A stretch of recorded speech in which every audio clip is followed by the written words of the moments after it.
নদিয়ার গয়েশপুরে পুরপ্রধানের বিরুদ্ধে কাউন্সিলরদের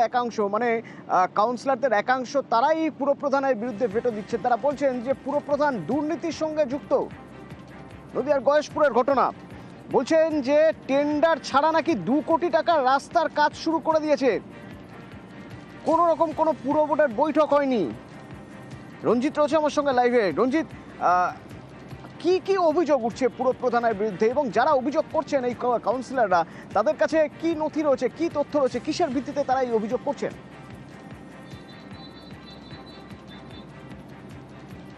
দেখো, গয়েশপুর পৌরসভার পৌরপ্রধানের বিরুদ্ধে এর আগেও 4 কোটি টাকারও বেশি টেন্ডার দুর্নীতির অভিযোগ তুলেছিল 10 জন কাউন্সিলর। 18 জন কাউন্সিলর বোর্ড সদস্য, তাদের মধ্যে 10 জন কাউন্সিলরই পৌরসভা পৌরপ্রধানের বিরুদ্ধে অভিযোগ তুলেছিল। এবার একইভাবে একই অভিযোগ তুললো, কারণ 2 কোটি টাকারও বেশি রাস্তার জন্য কাজের বরাদ্দ হয়েছে, সেটা টেন্ডার সম্পন্ন হওয়ার আগেই সেই রাস্তায় কাজ শুরু হয়েছে এবং 1 তারিখে টেন্ডার চালু হলে 15 তারিখে টেন্ডার ক্লোজিংয়ের ডেট, তার আগেই রাস্তার কাজ চলছে। এবং সবথেকে বড় অভিযোগ যে পৌর বোর্ডে যে বিওসিতে অর্থাৎ বোর্ড অফ কাউন্সিলরদের যে মিটিং, সেখানে কোনো রকম আলোচনা হয়নি এবং বারবার পৌরপ্রধানের বিরুদ্ধে একইভাবে অভিযোগ তুলছে এই 10 জন কাউন্সিলর।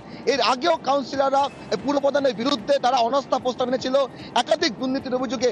নতুন করে তারা একই অভিযোগ তুলেছে যে কোনো রকম আলোচনা ছাড়াই, কোনো রকম নিয়ম না মেনেই এখানে কাজ শুরু করে দেওয়া হয়েছে এবং 2,28,00,000 টাকার কাজ, সেই কাজ এখনো পর্যন্ত টেন্ডারের ডেট সম্পন্ন হয়নি, অর্থাৎ 15 সেপ্টেম্বর টেন্ডার ক্লোজ হওয়ার কথা।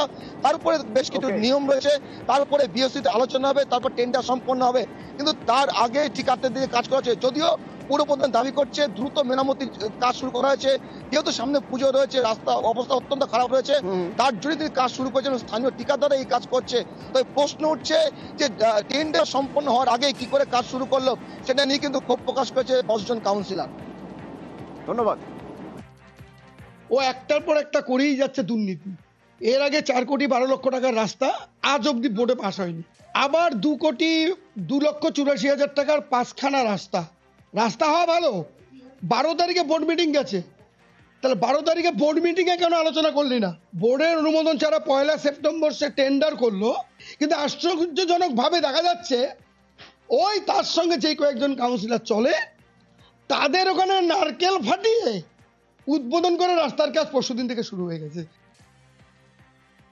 বিভিন্ন জায়গা থেকে নানান কমপ্লেন আসছে, তো আমাকে এটা জরুরি ভিত্তিতে এই কাজগুলো করাতে হয়েছে এবং এখনো তো কেউ কাজের বরাত পাননি। তো এটা এমন ভাবে করা হচ্ছে, যারা রেগুলার কন্ট্রাক্টর তাদের বলা হয়েছে কোনো রকম ভাবে লেভেল করে দাও, পরে যে পার্মানেন্ট কন্ট্রাক্ট পাবে বিল করবার সময় তার সঙ্গে নেগোশিয়েট করে নেবে। মালদা চাঁচলে থানা চত্বরের মধ্যে বিজেপির ধর্ণা কর্মসূচি। সেই ধর্ণা কর্মসূচির জন্য যে ত্রিপল টাঙানো হয়েছে, সেই ত্রিপল নাকি পুলিশ খুলে দিয়েছে। এরপর পুলিশের সঙ্গে বচসা, ধস্তাধস্তি এবং একজন কর্মী অসুস্থ পর্যন্ত হয়ে পড়েছেন।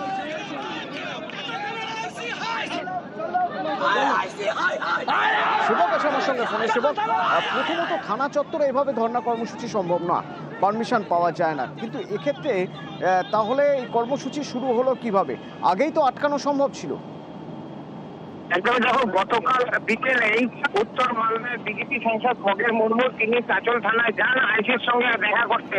সেই সময় আইসি থানায় ছিলেন না। এরপর দেখানো হয় তিনি সেখানেই ধর্ণা অবস্থান শুরু করেন এবং রাতভর ধর্ণা অবস্থান চলে। আর আজ সকাল থেকে দফায় দফায় পরিস্থিতি উত্তপ্ত হয়ে ওঠে। এই কারণে প্রথমে পুলিশের বিরুদ্ধে ত্রিপল খুলে দেওয়ার অভিযোগ ওঠে। এরপরে বিরোধীকে পুলিশের একটি প্রিজন ভ্যানে করে আদালতের পথে যাওয়ার পথে আসামিদের গাড়ি আটকে যায়। সেখানে বিজেপির কর্মী সমর্থকরা গেট বন্ধ করে দেন থানার। সেখানে ধন্যবাদ পরিস্থিতি তৈরি হয়, কারণ পুলিশ বল প্রয়োগ করে তাদেরকে সরিয়ে গেট খুলে দেয় এবং সেখান দিয়ে যে প্রিজনের তাকে নিয়ে যাওয়া হয় আদালতের উদ্দেশ্যে। আর সেই সময় চরম ধস্তাধস্তির ব্যাপক উত্তেজনা, যেখানে ছিলেন বিজেপির সাংসদ সহ কর্মীরা। তারা বলছেন পুলিশ বল প্রয়োগ করেছে, কয়েকজন জখম হয়েছেন, আঘাতপ্রাপ্ত হয়েছেন বিজেপি। পুলিশ বলছে জোর করে পুলিশকে কাজে বাধা দেওয়া হয়েছে। বিজেপি কর্মী সমর্থকরা এই কাজ করেছে এবং সেখানে সাংসদ ছিলেন। সব মিলিয়ে উত্তেজনাকর পরিস্থিতি তৈরি হয়। পুলিশ ওই এলাকায় বাড়তি পুলিশ নামানো হয়েছে। এই মুহূর্তে চাঁচল থানায় উত্তেজনা রয়েছে, যদিও প্রিজন ভ্যান ফিরে যাওয়ার পর ফের অবস্থান আন্দোলন শুরু করেছেন বিজেপি সাংসদ। থানায় চাঁচলের আইসি রয়েছেন, কিন্তু এখনো পর্যন্ত পক্ষের কিন্তু কোনো কথা হয়নি। উত্তেজনকর পরিস্থিতি রয়েছে চাঁচলে। ধন্যবাদ।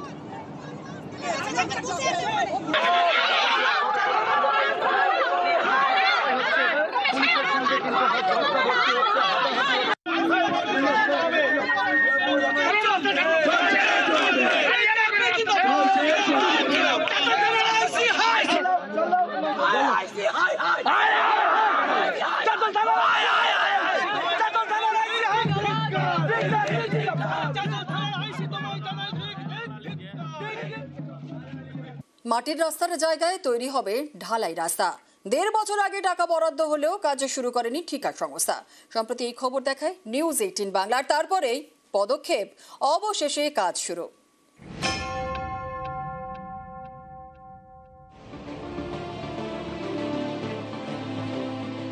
মাটির রাস্তা, বৃষ্টি হলেই কাদায় কাদা।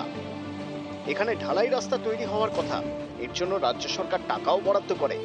তারপরে ১.৫ বছর কেটে গিয়েছে, কিন্তু পশ্চিম মেদিনীপুরের পিংলায় রাস্তার কাজ শুরুই করেনি ঠিকা সংস্থা। এর জেরে বাসিন্দাদের ভোগান্তি। সম্প্রতি এই খবর দেখায় নিউজ 18 বাংলা। খবরের পরেই পদক্ষেপ, অবশেষে রাস্তা তৈরির কাজ শুরু করে দিল ঠিকা সংস্থা।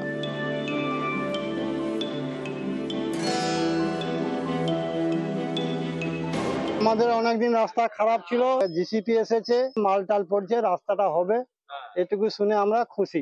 ইট পড়ছে, সব মাটি সব খনন চলছে, কাজ চলবে, এটাই সবাই খুশি। পিংলার খিরাই পঞ্চায়েত অফিস থেকে সাহারদা হাই স্কুল পর্যন্ত ৬ কিলোমিটার রাস্তা। এখানেই ঢালাই রাস্তা তৈরি হওয়ার কথা। বছর দেড়েক আগে প্রায় ২,৯৬,০০,০০০ টাকা বরাদ্দ করে পঞ্চায়েত ও গ্রামোন্নয়ন দপ্তর। সেই মতো রাস্তায় পথশ্রীর বোর্ডও বসানো হয়, কিন্তু এতদিন রাস্তার কাজ শুরুই করেনি ঠিকা সংস্থা।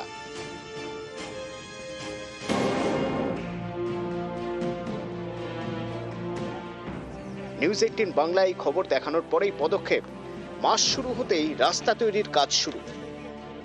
সাইডে গাছ থাকার জন্য একটু টাইম লেগেছে, দিয়েছি। রাস্তা করার পাইপলাইন করতে গিয়ে সিস্টেম সমস্যা হয়েছে, একটা বোর্ড টাঙিয়ে দিতে যাতে কোনো মেশিন ট্রলি না চলে এবং কোনো রকম বড় গাড়ি যাতে না ঢোকে। পশ্চিম মেদিনীপুর থেকে দিগ্বিজয় মাহালি, নিউজ 18 বাংলা। আসি পরবর্তী খবরে। হুড়মুড়িয়ে ভাঙলো কজওয়ে। বাঁকুড়ার শালী নদীর ওপরে ভাঙলো কজওয়ে এবং বিচ্ছিন্ন হয়েছে বহু গ্রাম, সঙ্গে মূল সড়কের যোগাযোগও। স্বাভাবিকভাবেই সমস্যায় বড়জোড়ার একাধিক গ্রামের বাসিন্দারা। প্রিয়ব্রত রয়েছে আমাদের সঙ্গে। প্রিয়ব্রত, যে অবস্থা আমরা দেখতে পাচ্ছি, প্রশাসনের তরফ থেকে কি ব্যবস্থা নেওয়া হচ্ছে? গ্রামবাসীদের তো চূড়ান্ত সমস্যায় পড়ছেন তারা।